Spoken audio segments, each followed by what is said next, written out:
Christ is in our midst.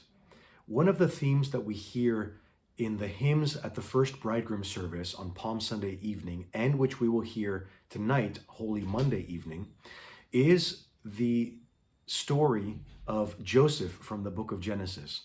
Joseph was an innocent man, a very good man, who was left for dead by his brothers and sold into slavery in Egypt. However, after this heinous act took place, eventually Joseph became very high up in the land of Egypt and ultimately saved his own family and all the land of Egypt by his faith in God, who revealed to him that a famine was to come. At the end of the story, when Joseph's brothers realize what they have done and where their brother ended up and who he really was, Joseph said, "Don't feel guilty about this, because look at what God accomplished through this." In other words, this terrible act of violence and hatred and evil that happened, Joseph said, God worked through this to save all of us.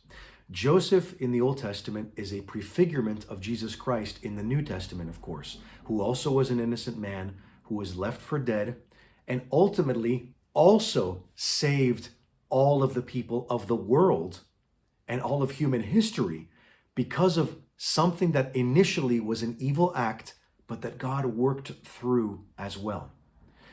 And so this is a beautiful statement of our faith. It's an amazing reminder to us that even in the most adverse circumstances in our life, God can still work through them.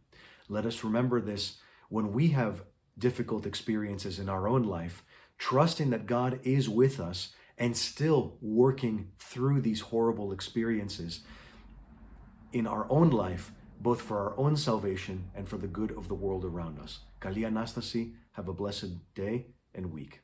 Amen.